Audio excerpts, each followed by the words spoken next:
Good afternoon and welcome to the session. I'm Ana Laura Elizondo on behalf of the FEMSA Foundation and the organizers of the event. It's a pleasure to welcome you all to this session where we shall focus in the American continent, part of the Water Week.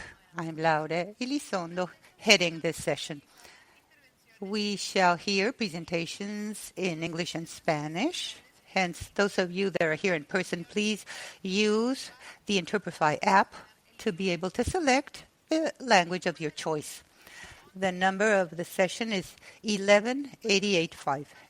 For our virtual attendees, you can choose the language that you wish, clicking on the corresponding button on the platform. We shall be exploring the importance of innovation in climate resilience and its impact in transborder waters. We shall begin with a few words of Sergio Campos, head of the IDB, the Division for Water and Sanitation. He shall give us a general outlook concerning challenges and opportunities in the region.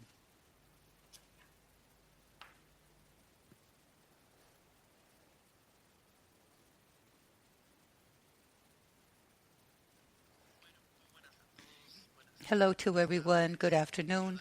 I wish to welcome you all to this last session focusing on the Americas. This is a theme that we have been summoned to talk about something so important, which are the transporter basins. As Tomás was reminding us during the opening, for Latin America, we cannot talk about water security without talking about transporter matters. It's essential concerning climate change, not only for economic development in the region, because more than 60% of energy is from hydroelectrical power, and 80% of our agriculture is through precipitation, and our exports depend much on agricultural crops. Hence, water is an engine for economic development, and water aspects are crucial. But we've seen how droughts and floods, which are more intense and frequent, and by the way, this is something that we have been saying over 10 years since the start. So we see that this is key to be able to assure the well-being of our population. In other words, people that lose family members, people that lose their cars, furniture, and homes, in other words, and floods should not be, or rather torrential precipitation shouldn't be economic losses. Hence, drought should not be a lack of drinking water. Hence, beyond this, here at CIWI, we have been learning from other regions things like, for example, that peace, which is something which is worthwhile struggling, as was said before. Water can be a source of peace, but it can also be a source of conflict. Other things that we have seen in the other seminars is that water can be a mechanism to improve reports, but also we have to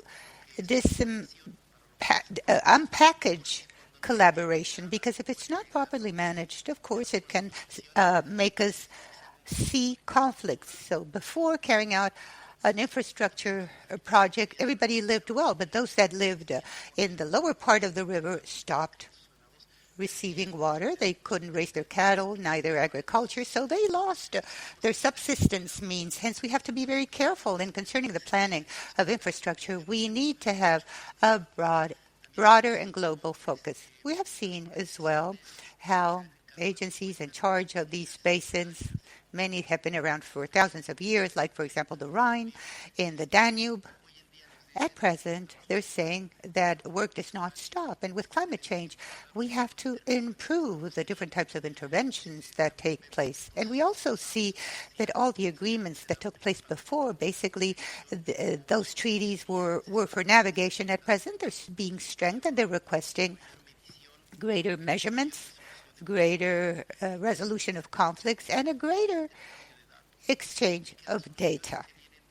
And solutions upstream are not sufficient, nor the right ones to be able to take care of the needs that's happening. Therefore, the participation of the people involved is extremely important, the affected parties as well in the different agreements for these to be more effective. And the importance as well to be able to communicate and to communicate through stories, through videos, through photos, so that those large disasters that we have seen because of a lack of action for these not to be replicated in other locations.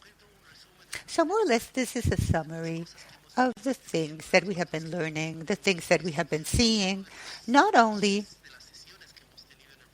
thanks to the session here in the Americas, but also the sessions where we have participated, watching the realities in other regions. And for the bank and for us as a region, the lessons learned are the importance of continuing generating data, reliable data, which will allow a proper planning, early warning systems, and also the importance of strengthening our agencies, our regulatory frameworks, institutions that we have, like, for example, the Tefino, the OTCA, and institutions like Titicaca and Bermejo, and many more others. Tomas reminded us at the start that simply in Central America, in such a small region, there are 28 basins and 48 enterprises. Hence, the importance of strengthening our human capital between borders to feel that we're brethren because of the main source or the same source of water, and the need to strengthen our projects and their funding for feasibility, but with a more global and holistic outlook, but crucially with the participation of the affected parties. With no further ado, once again, I cordially welcome you to this last session of this forum, and maybe the last takeaway, which is the purpose of this session, is that if we have any option or to be able to face climate change, it's through technology, which will allow us to foresee the impact or the severity with which climate change will be reaching us, of course, in a more clear manner than in the past. Well, thank you kindly. Well, thank you, Sergio. Thank you for those inspiring words. As you said, collaboration is crucial to be able to manage in an efficient manner these transporter basins and to overcome the shared challenges in the region. And now it's an honor to introduce Dr. Vapon Vakrubin. He shall be talking about the importance of innovation concerning climate resilience and its crucial role in management and funding concerning transporter water. He's an expert on climate experience with over 22 years of experience concerning the reduction of disasters and adaptation to climate change. At present, he heads the sector of water with the Green Fund for Climate, overseeing climate investments in vulnerable countries. He has worked in key roles at the UN and multilateral banks, promoting early warning systems and management concerning climate risks. Welcome.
Thank you, Doctor. Your outlook is extremely interesting. And now, let's welcome Ana Maria Núñez. She's a specialist in water and sanitation at the IDB, Inter-American Development Bank. She shall be sharing thoughts concerning the importance of innovation in our field. Ana Maria Núñez, she's a senior specialist in the water and sanitation agency at the IDB. She heads subjects of gender, inclusion, IT, and human rights. She has a master's degree in international relationships from Science Parties and in public policies from Georgetown. Welcome, ma'am.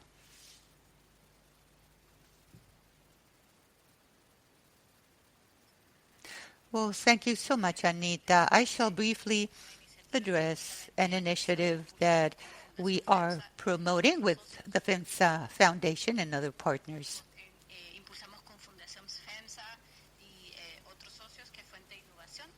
which is Fuente de Innovación. As an introduction, without trying to repeat what our keynote speaker just said, this is a session that deals with technology and transporter water. So we shall address a resource that transcends nations and borders, hence international collaboration is crucial. We know that climate change, demographic, in an orderly fashion of humans and human activities are exercising a never-seen-before pressure on our basins, specifically the transporter basin, because of their nature of being shared. They have complex challenges, hence we have to start thinking differently to be able to have access to innovative technologies. Hence, science and technology have an arsenal of solutions that allow us to face these challenges, which are monitoring systems, hydrological monitoring systems. Hence, the possibilities for all of us to be able to work on these themes are infinite.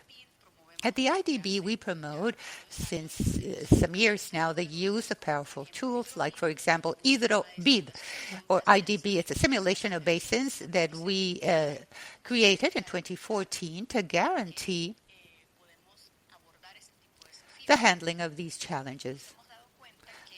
We've seen that to be able to follow that path, we have to guarantee that the services that are being provided, these are services that are developed in a collaborative fashion with the different communities. In other words, we promote through these innovative solutions equity, inclusion, and social justice. For this purpose, we truly need to think outside the box, giving space to themes like a change in behavior and social art, how this has been developed in these water linkages with the One Drop colleagues and the other partners which are part of this initiative. I could give you further examples, but here the most important thing is to underscore the need for innovation. Hence, in 2021, as the IDB group, including the branches of the private sectors of the institution, we developed and launched Fuente de Innovación. This is an example as concerning international cooperation can promote innovative solutions for the water challenges that we're facing, especially in transporter basins. Hence, through advanced research, technological research, and the implementation of effective rules, our association is available to all the stakeholders in this sector in Latin America and the Caribbean to be able to achieve a future with water and sanitation services which are resilient and inclusive. Hopefully, the deliberations today will inspire us to have new ideas, to have new cooperation, which will allow us to advance towards the protection and sustainable usage of our shared basins. Thank you so much for this opportunity. No, thank you, Ana Maria, for all the examples and opportunities that we have. And as I was saying, we shall explore different study cases or practical cases that talk about innovative aspects in transporter usage of water. We have the first speaker, Natasha Avendaño. She's a manager concerning the water sewage system in Bogota. She's a philosophy expert and different master's degrees in economy, public policies, and international taxation. Her career includes roles as superintendent of public services, an expert commissioner at an agency, and organizational expert at another agency with much experience in economic and collection arenas. You have the floor.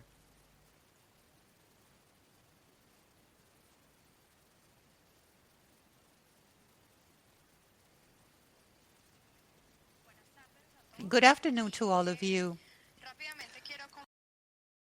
Let me share with you, I was going to address the floor in English, but I'm going to say it in Spanish. My presentation is in English. Briefly, let me share with you what is the water supply system in Bogota. And thinking, and as a matter of fact, when we were preparing this discussion, we were not only addressing transporter matters in terms of international transporter matters, but also transporters domestic in the specific case of Bogota. Yesterday, in the afternoon's presentation, we were talking about the percentage of water for the main cities throughout the world, and particularly in Latin America. Do we believe that they import from other bases to be able to obtain the necessary supply? And the answer is about 75%. In the case of Bogota, it's a little bit over that amount, and it's because of its geographical location of the city. This is a schematic map of our supply system, and here you can see basically that 70% of water under normal conditions comes from the Chingaza system, which is found in the upper hand side of the screen, which is the the eastern part of the city of Bogota, and where we are supplied when normal conditions are seen. In other words, when we have a flow of water in the Chingaza system because of the affluences. And we shall delve in on this. And we have the capability of supplying ourselves. But it's outside of Bogota. As a matter of fact, there is a part outside of Bogota in the Dinamarca department. In the north, where we have the system which is under normal conditions, it's outside of Bogota. It's within the department, as they were called in Colombia, but they're not in the system. And the only system is another one, which gives us a 5%. Hence, we import water, which of course makes us have a transporter local relationship with the other communities. Thus, we have much work to be done, not only on innovation to be able to guarantee the proper measurement of precipitation and rainfall of those basins that we transfer to the basin of Chingaza, but also to offset in a proper manner the activities, not only from an environmental perspective, but also with regards to working with the communities that carry out their productive activities in those basins, in the Bogota River and the Chingaza River, which allow us in a certain way to protect the soil. And this is schematic concerning how water works and how this transporter relationship works concerning these internal borders. And here in the Llanero Mountain, which you can see here on the left-hand side, or rather on the right-hand side of the map, that's where we see the larger number of rainfall that end up in upper rainfall, and that's the water which in Bogota is drinking water, and that's the water that is generated majoritarily. In other words, it's generated between the Amazon region and the Orinoco region, 50%.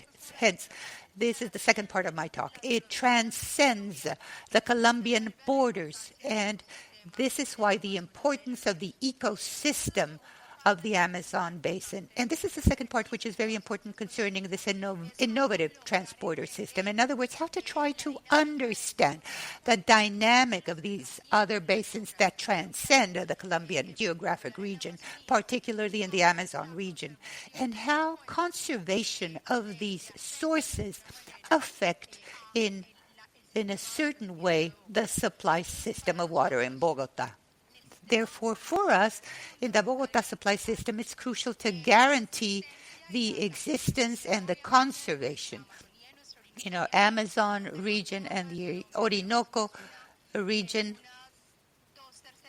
I have more or less 2/3 parts of this diagonal. We're talking of jungles or llanos or flatlands, that's what's fed into these flatlands. Therefore, when we go further down towards Brazil, towards Venezuela, where we see the Amazon jungle, that's where these concerns come about. If the loss that we're seeing down below affects ecosystemically the Colombian Amazon region, and therefore indirectly it affects the supply of water in Bogota.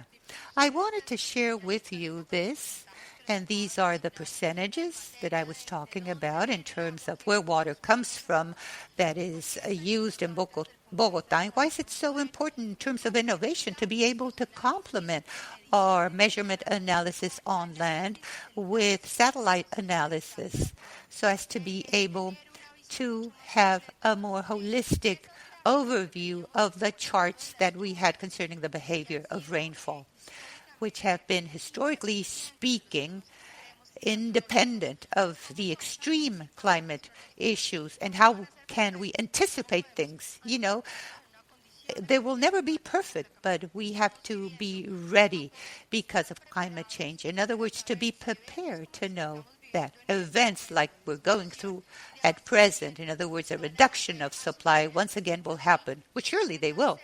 But how near are these and their intensity? Therefore, the use of technology is crucial, of innovation, to have tools which will allow us to be more assertive and to be able to make decisions in the mid and long term, which will allow us to assure water supply to the whole city. Thank you very much.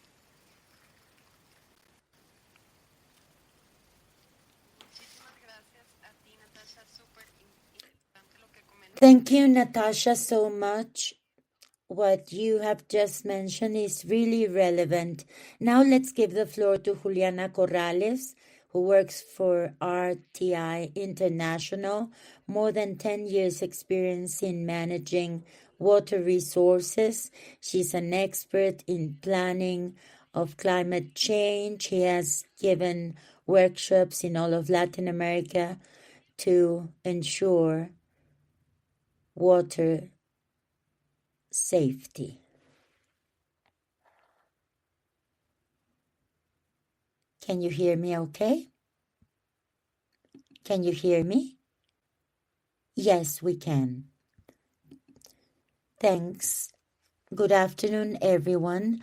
I will talk about the use of modeling tools to overcome challenges of multinational arrangements. Transboundary basins pose very, very crucial challenges among those countries that are sharing water resources.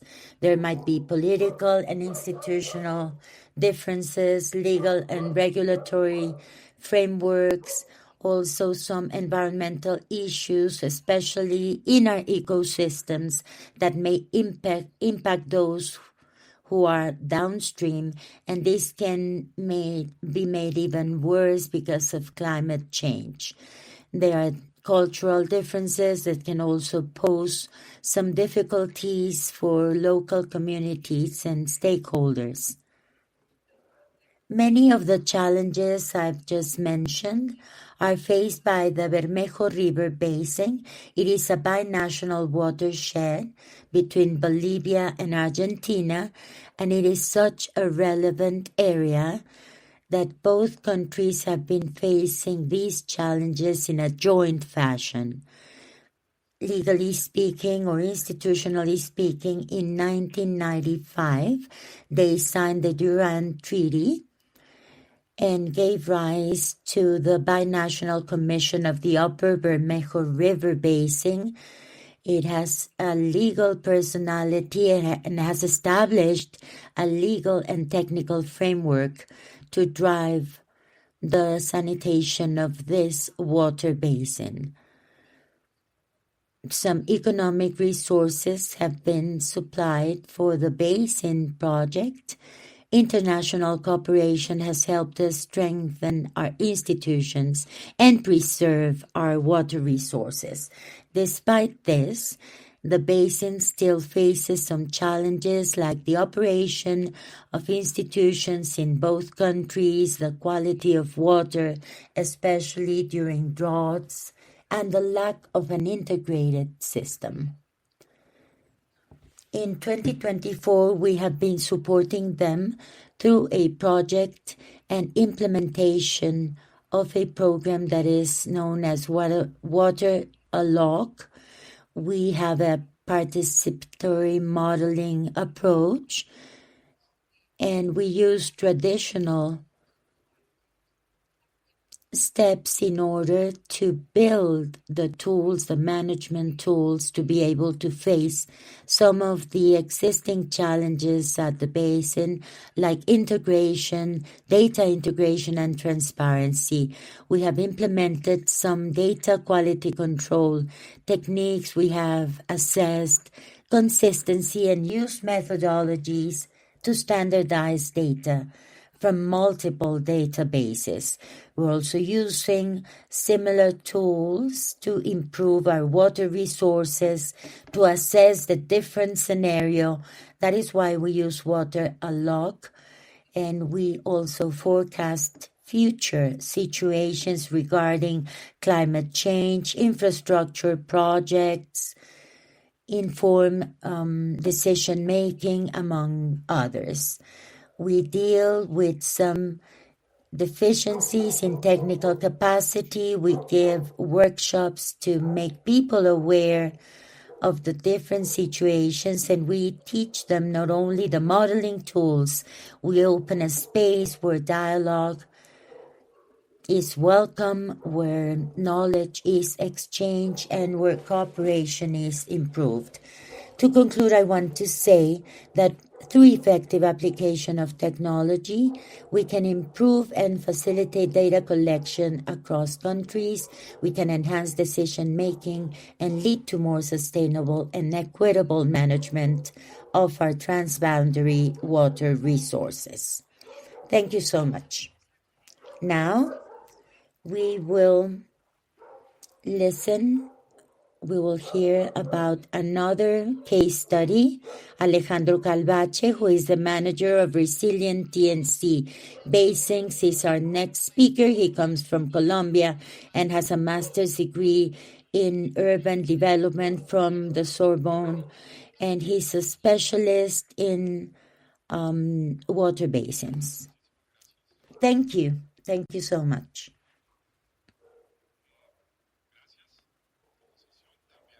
This is our last session. As you all know, I will try to be as brief as my colleagues have been. I want to focus on a specific case. You know that Nature's Conservancy has a priority in the area of conservancy and biodiversity.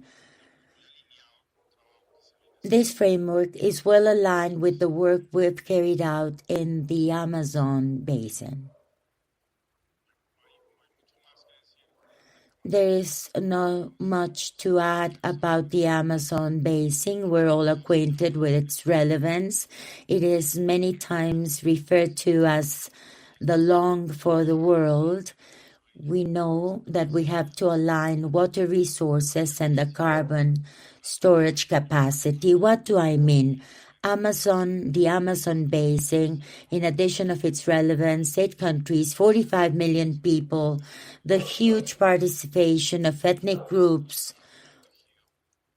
and the extensive territory that has protected areas and indigenous territories is storage of close to 200 million tons because of connectivity within the basin, and you know that by carrying sediments and nutrients, our forests are healthy, even despite those plains that can be frequently flooded.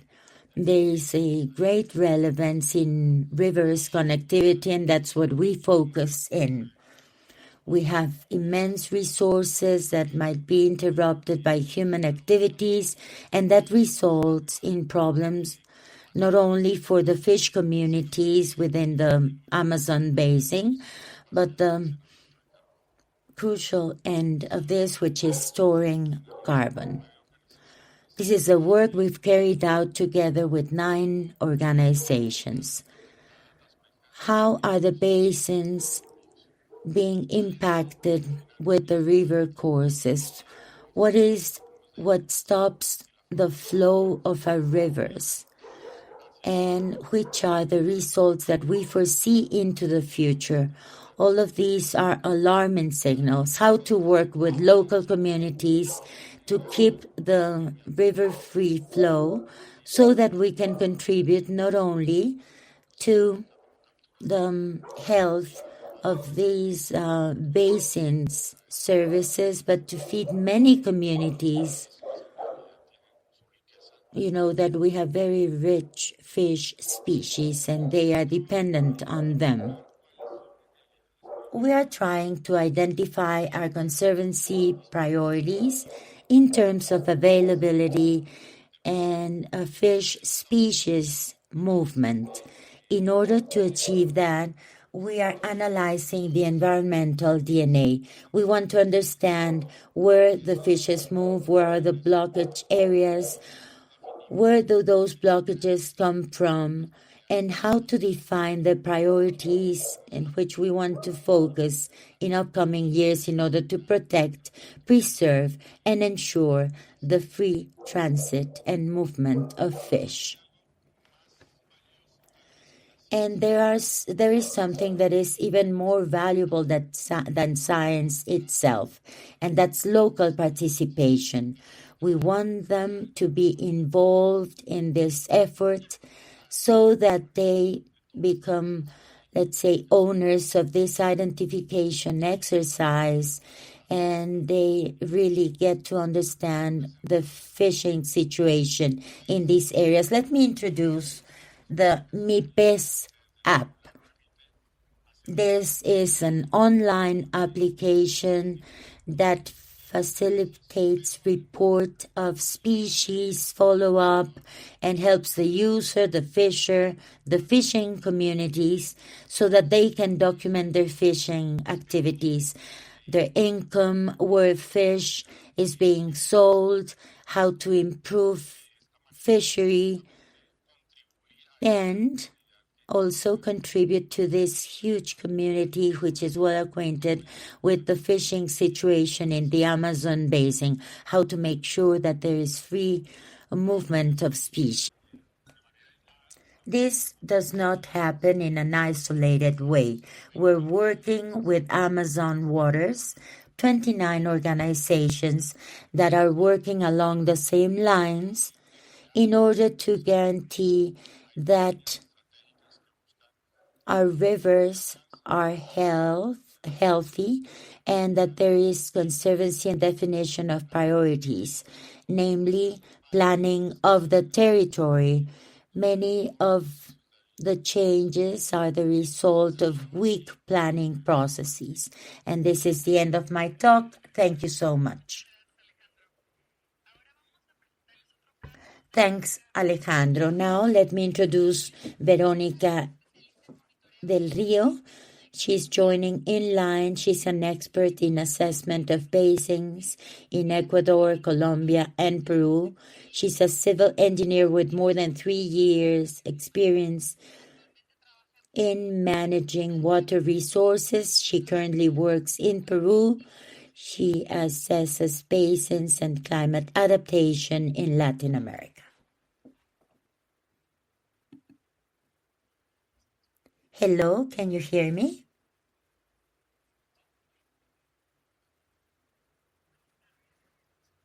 Good afternoon to all of you. I'm representing the Integrated Management of Water Resources project in Mataya, Mira, and Carchihuatara. This was implemented by the United Nations Program for Development, and I will share with you a summary about our work in monitoring hydrometeorological network in the binational basins.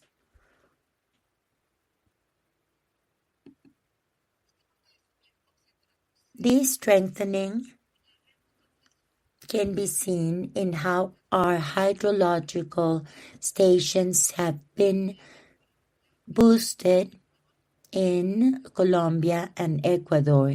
IDEAM in Colombia, INAMI in Ecuador. On the other hand, we're also generating this information exchange process through a climate device, climate viewing device. We have this integrated tool that will allow us to, first of all, support sustainability of information generation that are related to water resources. Number two, to improve management of shared water resources between the countries through climate alerts and very sound and updated data that will result in interesting studies. And we also want to contribute to improving our transboundary basins, and we want to strengthen our diplomatic relations and support a resilient regional community building in the face of hydrometeorological challenges. Information exchange is one of the first steps towards diplomacy. This information exchange, meteorological information exchange, contributes to target 6.5 of our Sustainable Development Goals, or SDGs. We also have the 6.5.2 indicator that has to do with transboundary basins that are subject to operational arrangements for water cooperation and operational arrangements of water. This is a safe protocol to transfer files among the different governing institutions so that we can send binational information about hydrological and meteorological data in real time. We do this real time and quasi-real time by the network of meteorological and hydrological stations. And this is within the framework of our national accounts. Variables to be shared are precipitation, temperature, and the river level that is translated in streams.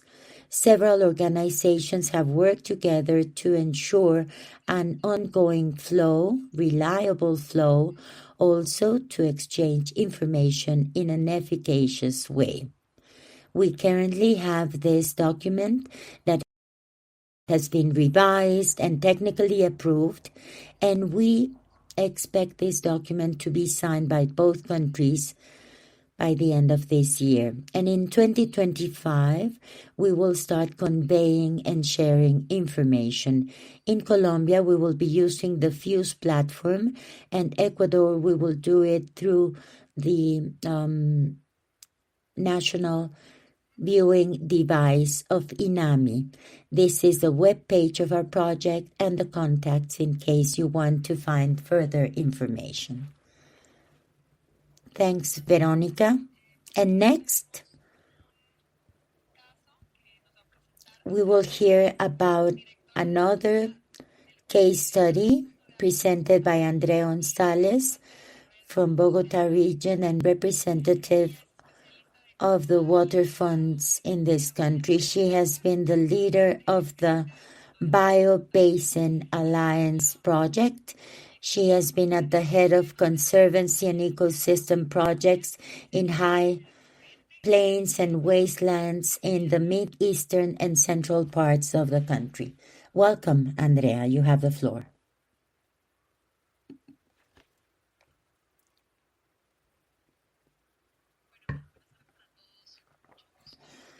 Good afternoon to you all. It is a pleasure to be here.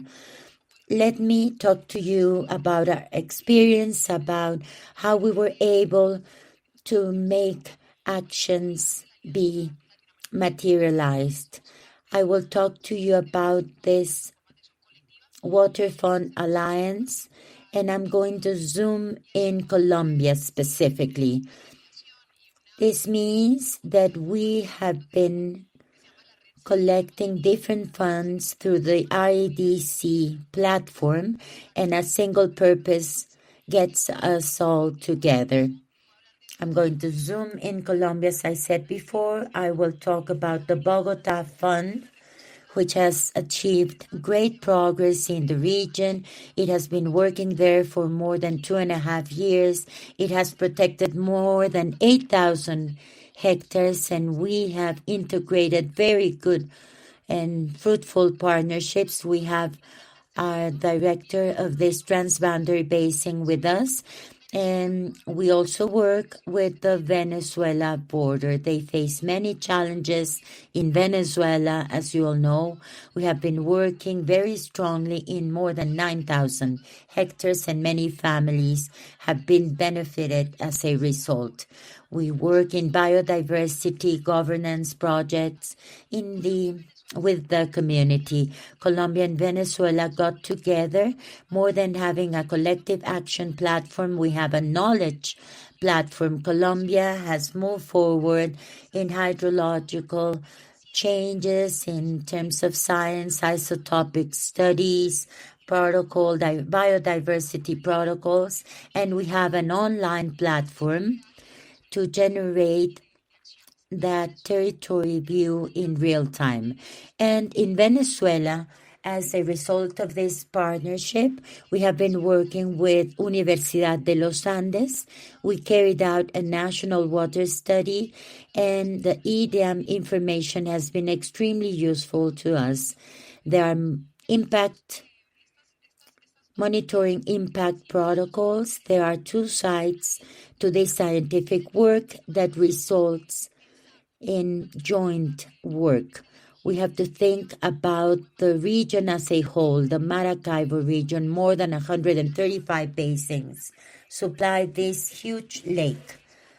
As part of our purpose, we have to reactivate many activities in order to benefit more than 6 million people. Cucutan, Pamplona, Maracaibo, Mérida, all of these cities are benefited through this project, and we are very attentive to the role played by the different authorities regardless of political challenges, and we see how the scientific component allows for this partnership. I worked in Pamplonita and Zulia basins that are great suppliers, as well as the Lago Maracaibo basin. We faced many difficulties in the area of safety and policies. We face environmental challenges. This picture was shared with me by Universidad de los Andes. It was taken by NASA experts, and this is the view of Lago Maracaibo or Maracaibo Lake. There is nutrient concentration. We have to follow everything up so that all the activities are thought around the Maracaibo area. We have ALMA, which is a partnership for Maracaibo water with a beautiful name that means soul. ALMA, we have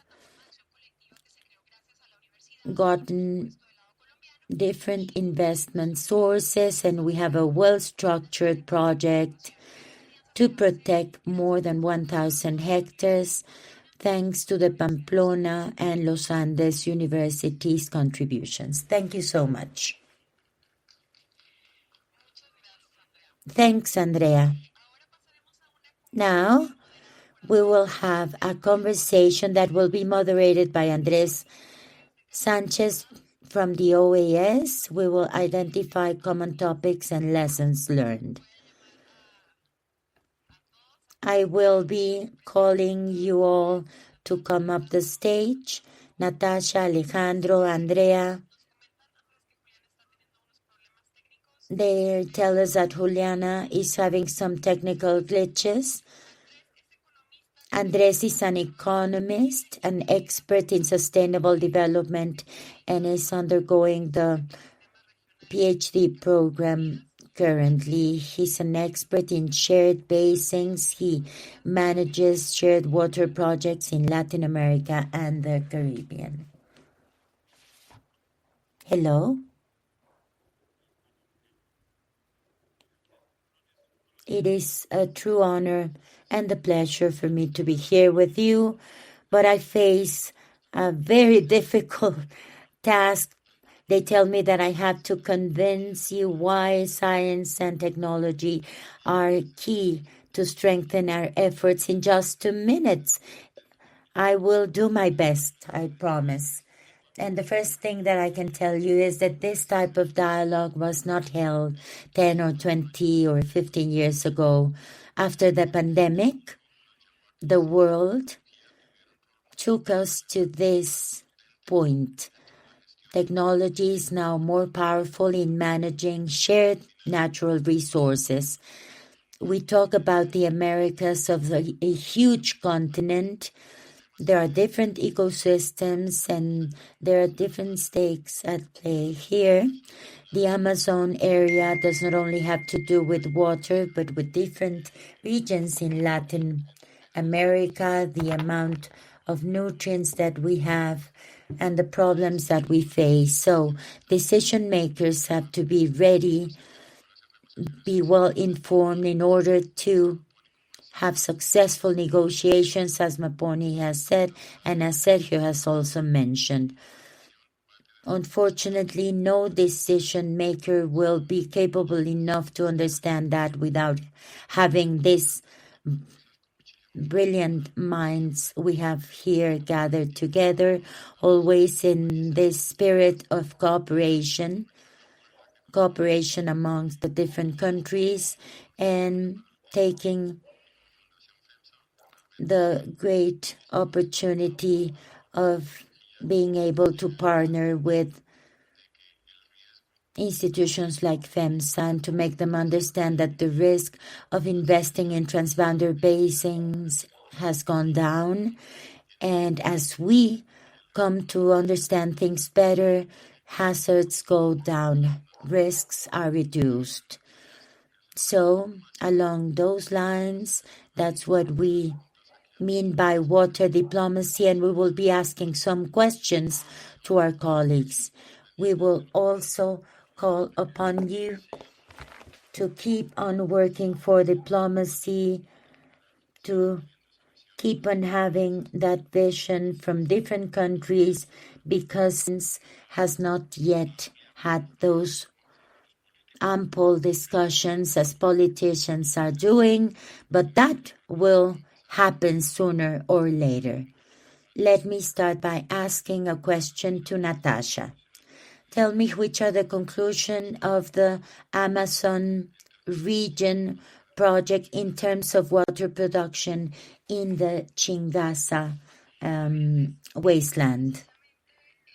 Well, Andres, as a result of the work being carried out at our company and in trying to increase our supply capacity, the studies that we have today state that if everything continues to be the same, and I say the same in quotes, but the Bogota capacity will last just for a couple more days. So we have to identify the additional supply capacities. As I mentioned during my presentation, 70% of our supply under normal conditions comes from the Chingasa Páramo or wasteland. We have to clearly understand the impact that will cause.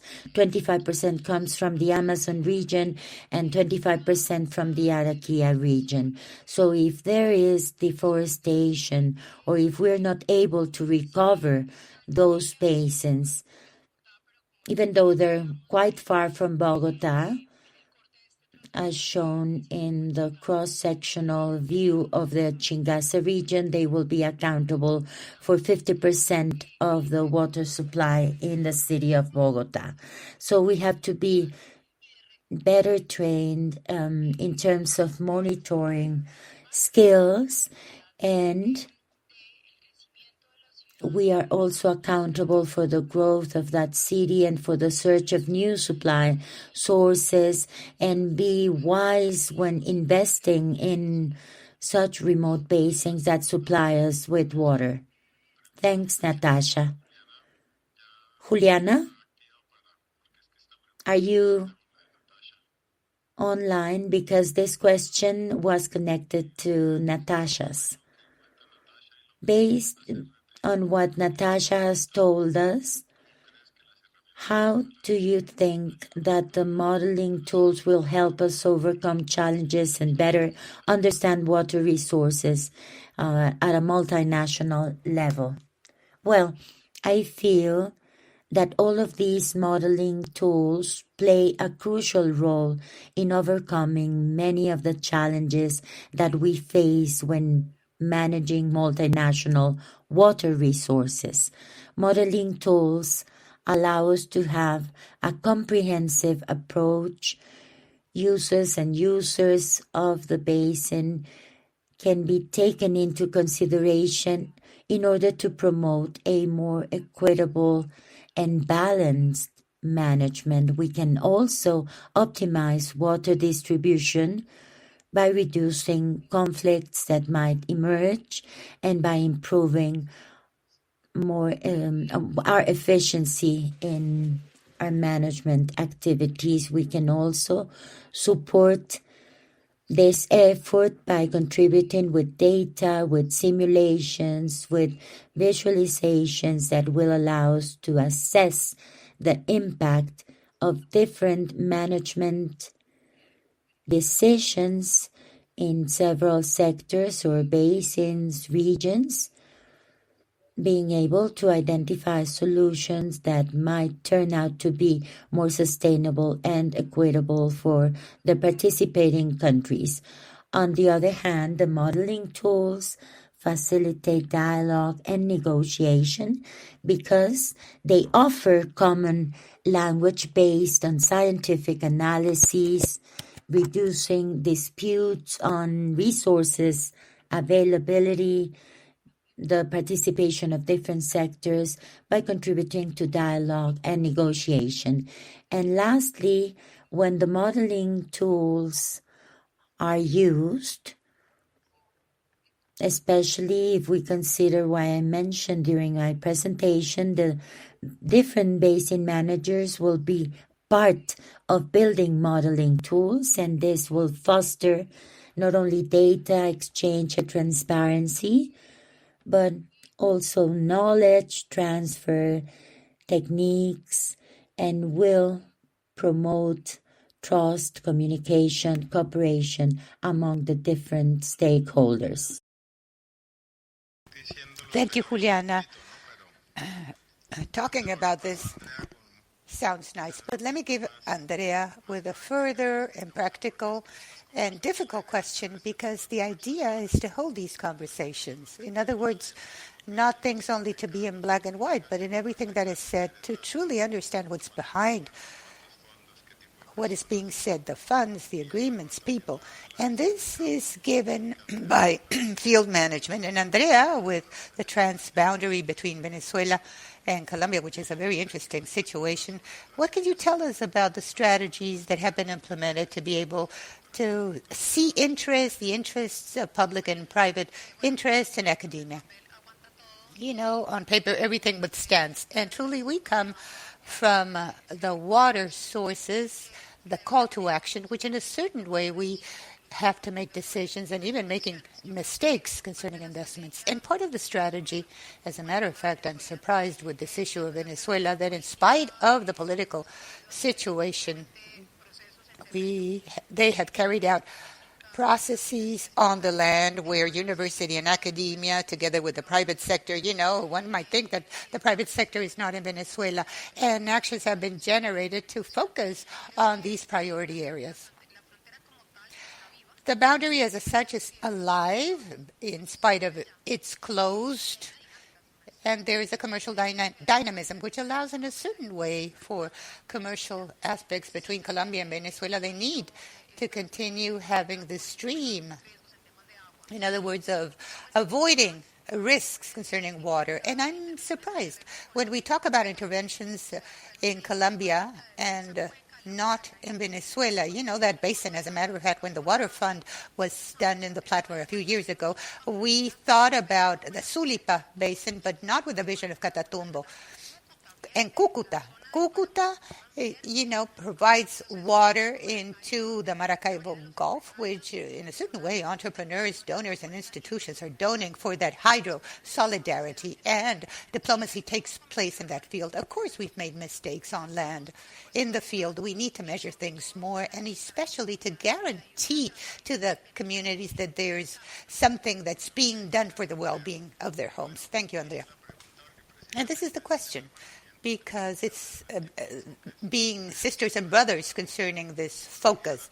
Remote census. With Juliana, we work much. As a matter of fact, last year, through the tool that they have, with calibration that took place in the field, well, we were able for Argentina to foresee the drop that would happen in the Rio Paraná. And they were able to negotiate with Brazil for energy rates and for them to have water to avoid a drought. Because in the basin like the Rio de la Plata, a drop of 1 meter doesn't mean that water is missing in energy, but all goods and services that are traded, face an increase in prices. And 70% of soy in the world comes from that basin. Thus, we've promoted these thoughts to be interconnected concerning basins and the need to be able to work together, because in the end, none of this can take place if we do not work together. And this is one of the advantages concerning the economic crisis, that everybody starts working together. And let's hope that this shall continue. Another important theme, by the way, this is a question for Alejandro. It has to do with the following. How does species that happen in the basins, and what's the impact in the countries concerning stability, concerning the different ecosystems? Well, thank you, Andres. Now, this study concerning the environment, first of all, it wishes, and we all know, that it's important for you to know that we've lost many species in the Amazon. Degradation, the change in land use, the tropogenic issues. Of course, this has seen that there's a drastic drop in species in the Amazon. So what the study looks for, and as a matter of fact, there's an important reference, there's a paper that was published, is to be able to fully understand with DNA testing where the remnants of fish are found, how they move throughout the flows in the Amazon region, and where we might begin working specifically prioritizing these and conserving these species. The idea, as you said at the start, is to truly understand the issue at hand and to be aware that there is an issue, but to locate it. It's localized, which will allow us to identify where the species is found, where we see an interruption in its flow, where there is an obstruction in the movement of the water flow that affects the transit of the species. And of course, it generates a barrier. And to be able to understand the causes of why we're losing these species. The idea is to complement this with the people, and for people to be able to document with this application my fish and how they fish, to truly understand how this affects the first item, which is free flow and the reduction of species in terms of amounts or quantities. Well, thank you, Alejandro. To complement concerning the Amazon basin, let me ask a question addressed to Veronica. And I shall address two important topics to keep in mind. Since I remember within my agency, there have been few special missions for facilitation purposes. The last one was in the Dominican Republic. Hopefully, there will not be another mission of this nature because it was an issue of water. Hopefully, this will not repeat itself. This is why it's important for you to be aware of the role that you may have through science and technology. In other words, better technology to be able to understand all of this. But there was a mission between Colombia and Ecuador. with water. We're not going to mention the episode, but water and environmental management was one of the interesting matters that gave way to this binational project between the Cachihuayta Basin, which of course it's been able to produce fruits, and also the protocols of exchange of information with UNDP. In other words, this is why we wish to ask our colleague what has been done and how can we improve this exchange of information, keeping in mind that it's a relationship that maybe it's fractured because of different things which are not water issues. Well, thank you. As I said in my presentation, the exchange of information concerning water and meteorologic aspects is the first step towards water diplomacy. And to have sources of data robust in quantity and quality will allow us to understand how our basins work. In moments of drought, where there is more water and water quality as well, to get to know and identify sources of pollution. All of this will help us to plan things better, proper knowledge of basins, and thereafter we're able to make better decisions at a transboundary level. I believe this is the important step that is taking place within our project. From our baseline, which is data, and thereafter real, reliable data, we shall be able to make the proper decisions. Well, thank you. Thank you, Veronica. Let's continue with the second round of questions. Let me go back to Natasha, and I will ask her the following. It's interesting what's been said concerning the Amazon basin and its importance, and maybe to understand that the only system that is affected by the management of the Amazon basin, is it Chingasa or other basins? Well, what the study has shown, in other words, another conclusion of the study is that there is interconnection. Like, for example, there's interconnection with the distant part of the Amazon, in between commas. In other words, with that Amazon region that although ecosystemically is connected with the Colombian Amazon region, there is also a connection with the other supply systems. This is important for you to have an overview. Where do we get water for us?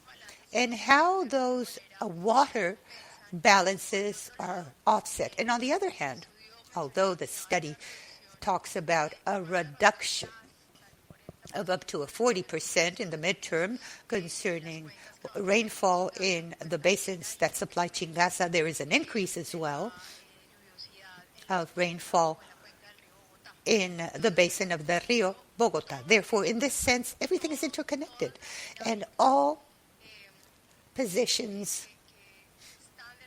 that are in a certain way transforming due to what we're seeing at present, but at least in Colombia, we are, in other words, we've seen a materialization of climate change, not so drastically as in other capital cities have taken place in Latin America.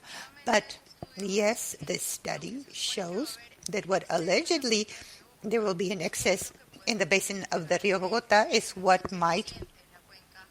we might see it might be a deficiency in the wasteland of Chingasa. So we have to think about this as a system, and the system is a whole. And the interventions and procedures concerning recovery need to be based on nature and to truly allow us to use these innovative tools. And let me say the following, which is crucial.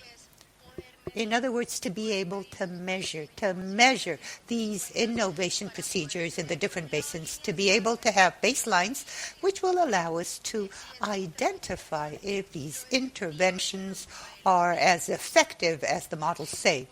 Because one thing is to plan, because maybe these might be solutions,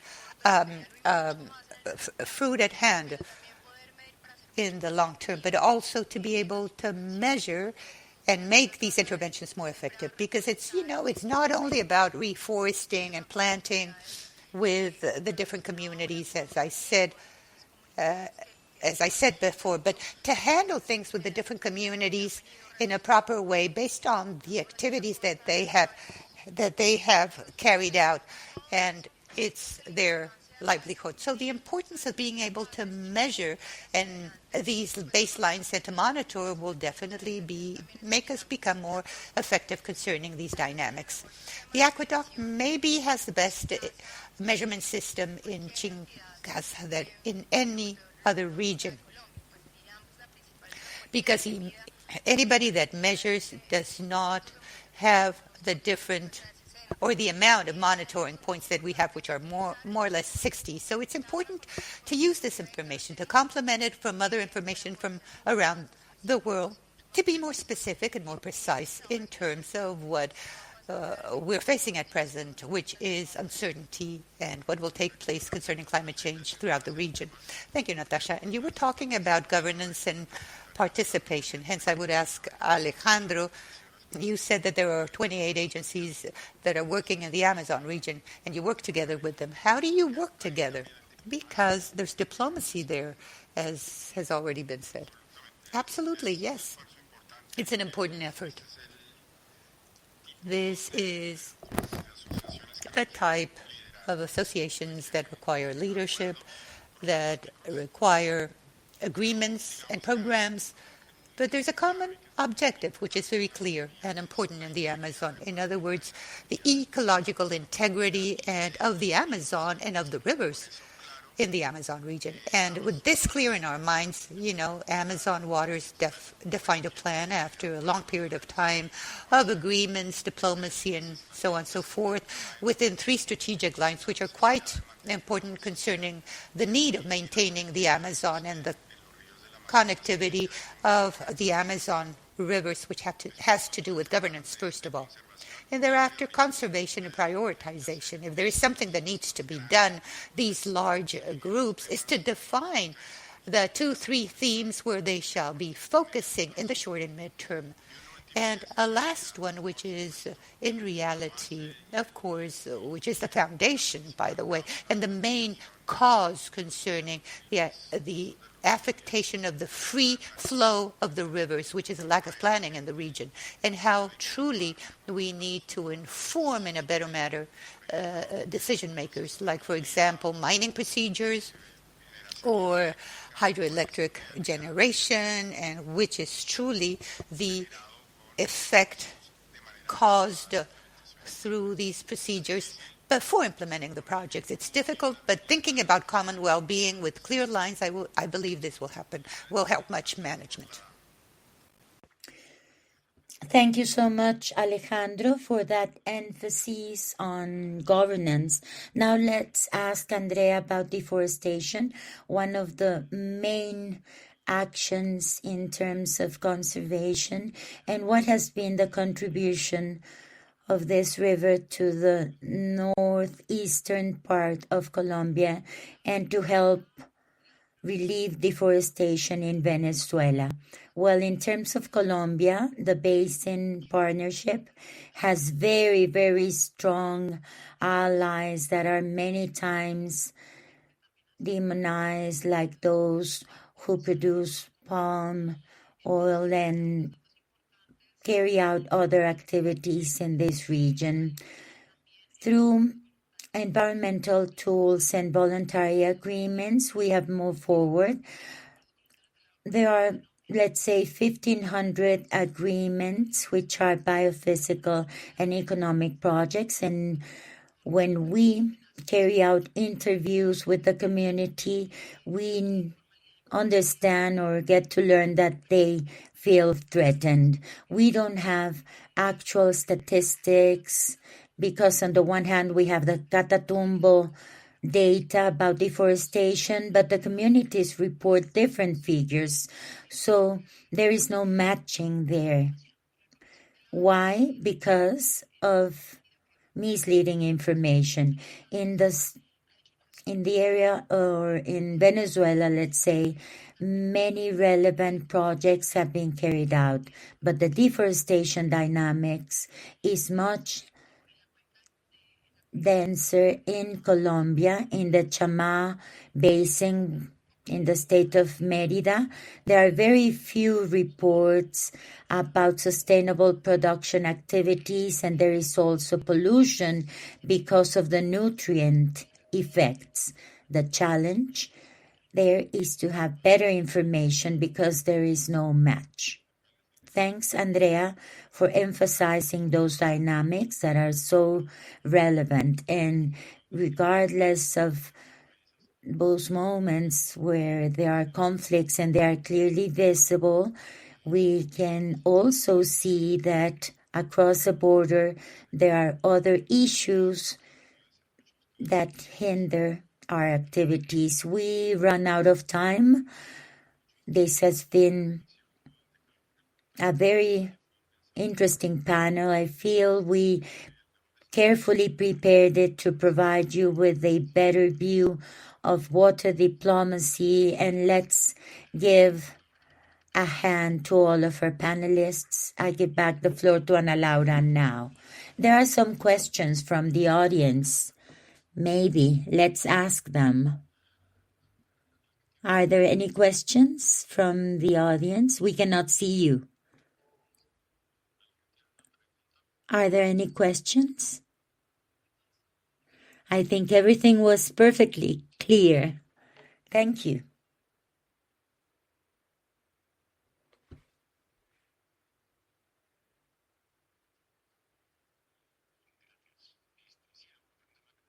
A very quick question. I know we're all tired, but I would like to learn a little bit more about emerging technologies that are facilitating the transboundary basins management.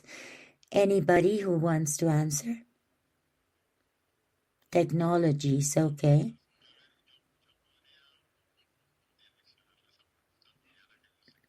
I think Juliana would be the one to answer this question. Can I address it to you?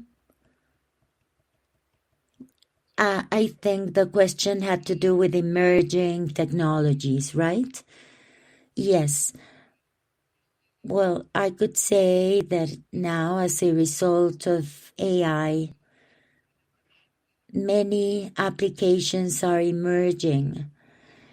On the other hand, we have water resources management that will play an increasingly relevant role in, let's say, anticipating rainfall or extreme events such as droughts, floods, all these models that are the result of good learning or good sharing of data that can help us foresee what's going to happen and make more accurate forecasts so that we are well prepared to take immediate action. We can create a larger data volume in real time. So this is something that we will be witnessing as time goes by. In the last few years, we've seen that satellite detection, monitoring activities have been extremely helpful to take a look at our water quality, and I feel that this will also improve as a result of the use of this technology so that we can detect emerging pollutants and find a way to prevent that. Thank you. I would like to add something. We are working together with RTI and with the IDB in our decision-making processes. If we talk about emerging tools, we really have to understand what the country's governance is and make the necessary adjustments to specific information protocols. The information to be used will obviously have to benefit us all. So the systems, the codes have to be wisely used. And if we are to define the server, whether it's Amazon Web Services or Azure, I've been working with lawyers for the last 5 or 6 months, but that is also something that we consider to be innovation and democratization of information. We have a partnership with the U.S. Department of State, and we are working with NASA, with NOAA, with a team of engineers to develop and implement programs like in a suite fashion so that the different countries choose the models to be used for their transboundary basins. We have had different negotiations and we are trying to optimize our models through the use of AI. We are doing this together with the White House. I'm really transparent. As I said before, I have a limited range technology-wise, but since I'm working with scientists and experts in technologies, I know that together we can develop the proper protocols. That's why partnerships are always so useful. Thank you so much, Andres, for being our moderator, and thanks to our speakers too. Natasha, Andrea, Alejandro, Juliana, Veronica. Every case, every experience shared here shows a specific pathway, but also a crossroads and a question mark. We have to learn from all of that, and we have to step behind, be more creative, step out of the box, and innovate. Let me now introduce Marcello Bassani, an expert in storage from the International Development Bank, and he will formally close this session. Hello, thank you. I'm just going to take 30 seconds. We are tired. We are one day before the closing of this event, but let me tell you that it has been my pleasure to be part of the organizing committee for this event.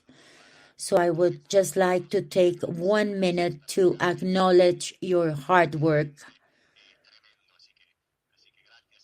It's been truly wonderful. Thank you all so much. The water sector is a fragmented sector, essentially institutionally, locally, regionally, internationally. And whenever we hold this type of events, I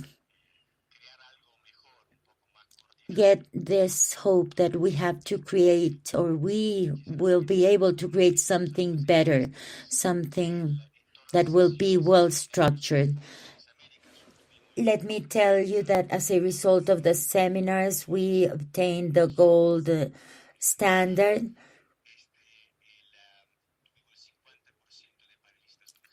50% of our panelists were women, 50% were men. We had good geographical representation: Mexico, Chile, Ecuador, Argentina, etc. We had 24 in-person speakers and 11 who joined us online. So this hybrid format truly works. Now, I want to formally close this Latin America Focus program, and I want to thank organizers and co-conveners for this very relevant event in this geographical area of the world. And I just leave you with 3 words that I take with me: collaboration, dialogue, and coordination. Thank you. Thanks, Marcelo. And taking Sergio's words, Water can be a source for peace or for conflict. It is in our hands to make peace prevails. Collaboration is crucial, as has been mentioned during this session. And during the World Water Week, we do need tools like technology and innovation. We have not yet answered that question, but we have touched upon very key questions that need to be implemented on a timely basis and as soon as possible for the benefit of the entire region. We want to thank all of our participants for their contribution. We have to encourage our collaboration, our cooperation to be able to face our water challenges in the area of transboundary basins. Please use the QR code and answer the survey.